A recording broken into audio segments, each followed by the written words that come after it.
Y continuamos en Telediario Federal hablando de abusos para visibilizar, para prevenir, para decir basta a situaciones que la mayoría de las veces suceden en el ámbito intrafamiliar. Esa es la intención de este espacio junto a Sebastián y a Silvia, desde Adultos por los Derechos de la Infancia. Y hoy nos vamos a centrar en la importancia de la familia y la sociedad también cuando se detecta, cuando se entera de un caso de abuso. Buenas tardes, Sebastián. Buenas tardes, Silvia. Un gusto tenerlos por aquí nuevamente. Hola, ¿qué tal? Un gusto estar hablando con ustedes. Muy buenas tardes, un placer. Por favor, bueno, ¿cómo impacta esto primero en ese entorno, ¿no? En la familia, ¿no? En el núcleo, bueno, más primario que tiene ese menor, ese niño, cuando se da cuenta de un caso de abuso? Silvia y Sebastián. Nosotros hacemos realmente, siempre tratamos de demostrar en base a nuestros propios testimonios de nuestras propias vidas y de todo lo que hemos aprendido en estos años de compartir las historias en los grupos de pares con compañeros y compañeras todos los sábados del año, la importancia que es la actitud de la familia y de la sociedad para ayudar a que el sobreviviente del delito de abuso pueda tener una vida mucho mejor y más fácil que la que tuvimos nosotros. Es fundamental primero siempre creer lo que está diciendo el sobreviviente. El creer no solamente es te creo lo que estás diciendo, sino es sentir la emoción profunda que está teniendo esa persona cuando nos ha elegido para contar eso que tenía quizás por décadas guardado.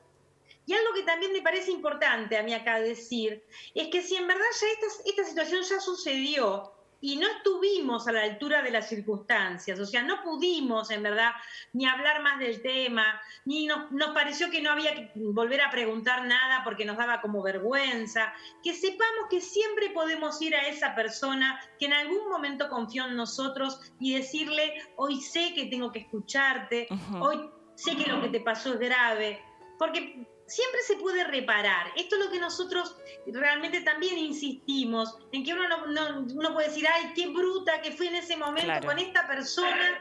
Bueno, podemos porque ir a veces atrás, cambian las escenas familiares, pasan décadas a lo mejor, antes de que realmente esa persona a la que sufrió el abuso pueda manifestarlo, pueda contarlo, pueda confiarlo a alguien, ¿no? Claro, y ahí es eso, nosotros decimos que la familia tiene que tomarlo como una luz, como una bendición. Las respuestas familiares habituales no son así. La respuesta familiar habitual es ¿por qué ahora, después de tantos años, lo venís a decir?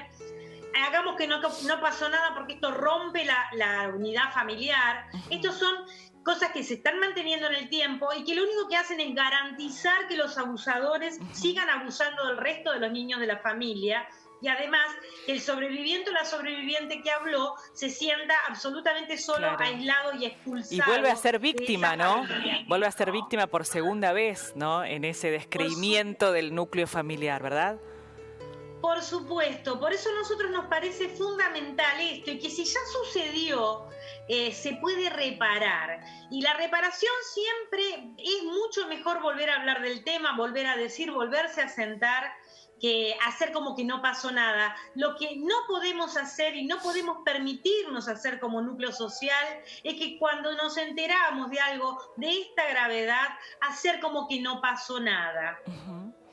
Realmente me imagino que esto debe dejar muchísimas secuelas. ¿Cómo impacta también en ese niño, en esa persona que decide contar y que la familia no le cree su historia, no le cree su vivencia, no le cree su experiencia de abuso? ¿Cómo impacta esto en un niño?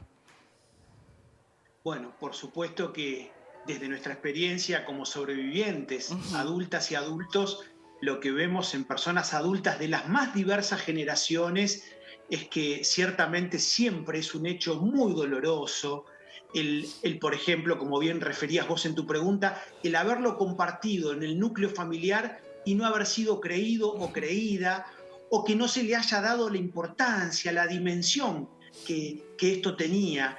Y ahí vemos que hay dolores que se acompañan durante décadas. Vemos que en muchísimos casos, luego de haber confiado ese dolor, ese trauma, esa herida en un contexto familiar, que no estuvo a la altura de las circunstancias, la mayoría de las veces esas personas, esas niñas, niños o adolescentes, lo que hicieron fue muchísimas veces retraerse, aumentar esa sensación de profunda desconfianza, que es lo que muchísimas veces, entre otras cosas, genera el delito de abuso sexual, que entre otras cosas básicas es un descomunal abuso de poder y un gran atropello a la confianza que uno tiene como niña, niño o adolescente justamente en las personas a las cuales quiere y en las cuales tiene una necesidad de cuidado y de protección.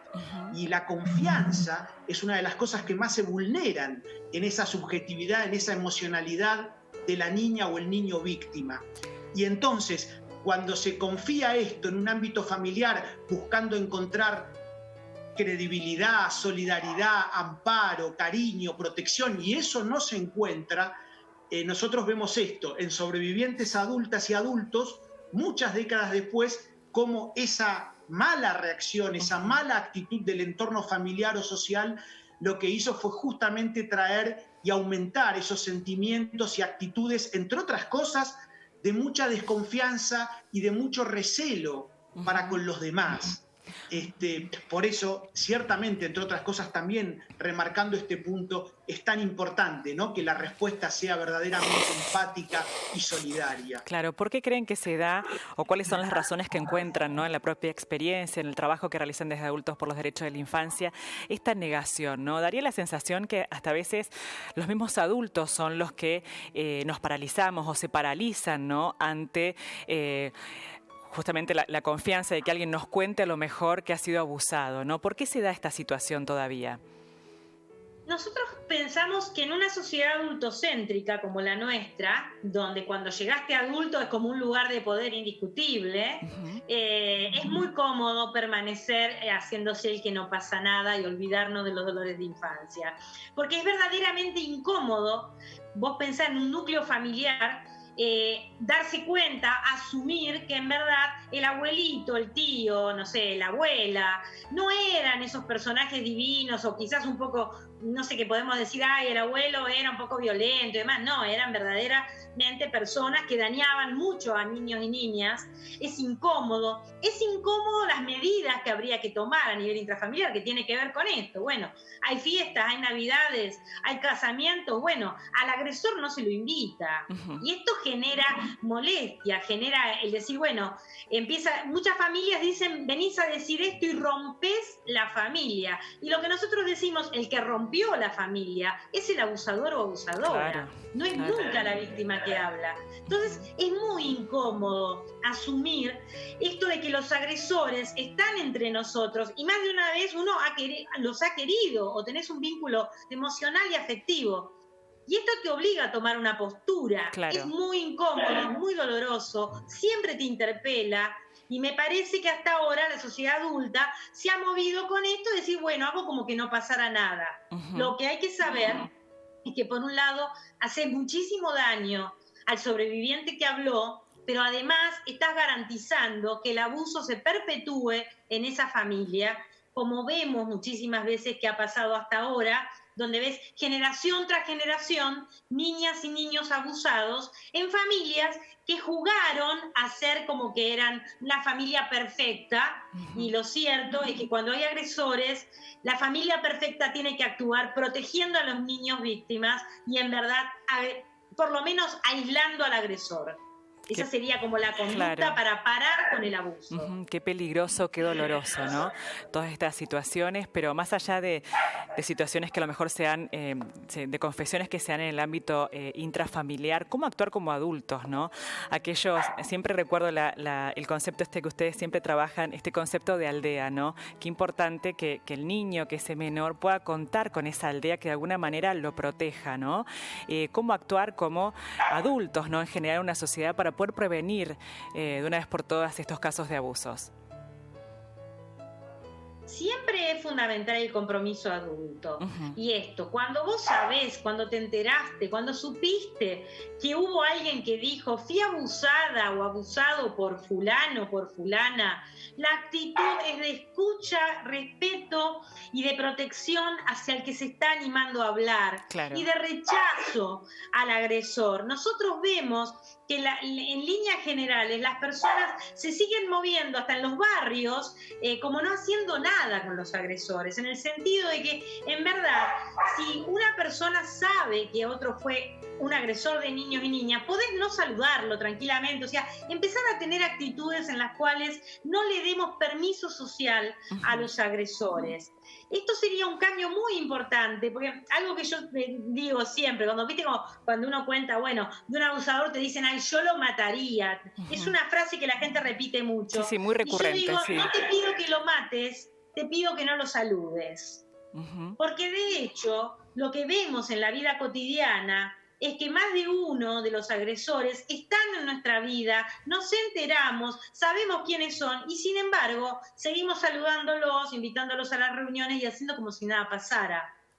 Esto para mí es un cambio social muy importante. Y el otro cambio social es el que se animó a hablar esto, volver a acercarme y decirle, hoy aprendí y estoy dispuesta o dispuesto a escucharte. Claro. Eso es muy reparador. ¿Cómo acompañar, claro, Silvia y Sebastián, cómo acompañar, bueno, a ese niño sin exponerlo, pero sí conteniendo, ¿no? Acompañando para que se haga justicia en un caso de abuso?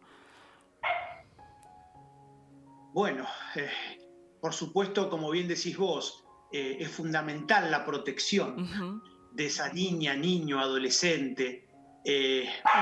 Por supuesto, acá sumemos otra arista más indispensable en esa aldea protectora que debemos ser como comunidad adulta, está el rol del Estado como garante de los derechos de la infancia, y ahí siempre hablamos de políticas públicas, como por ejemplo en el ámbito educativo, a nuestro criterio, debe ser la Ley de Educación Sexual Integral.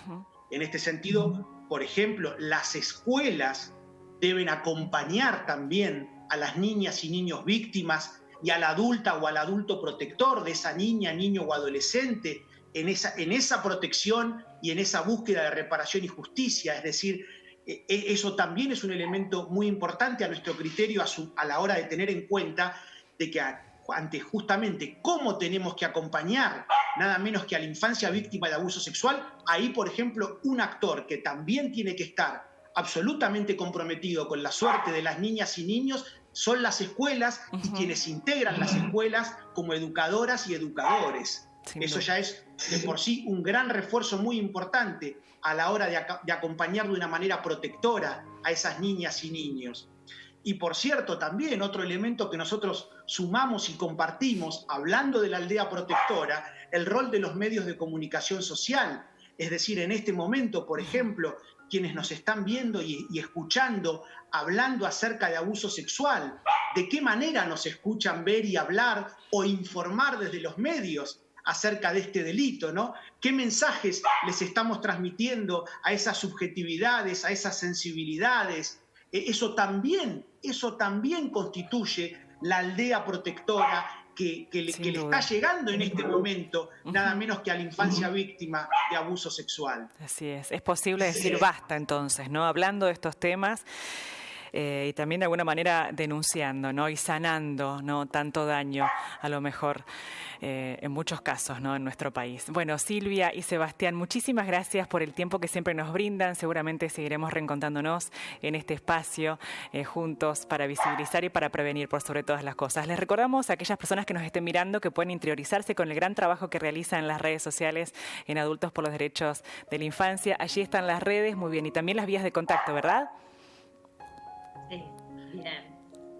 Así es, ahí estamos todos los días del año y desde hace años, y recibiendo siempre a personas de literalmente todo el país, en todas las redes como Adultos por los Derechos de la Infancia, la palabra adultos con X en lugar de la O, y es realmente maravilloso, y la tarea por eso de visibilización en la opinión pública permanentemente genera que cada vez más personas sientan que no están solas ni solos frente a esta injusticia, y es maravilloso cómo se van tejiendo redes y vínculos de acompañamiento y a la vez de actuación a nivel social para transformar esta historia. Así es, muchísimas gracias. Un abrazo, Sebastián y Silvia. Muchas gracias. Un gran abrazo para ustedes y toda la audiencia. Gracias.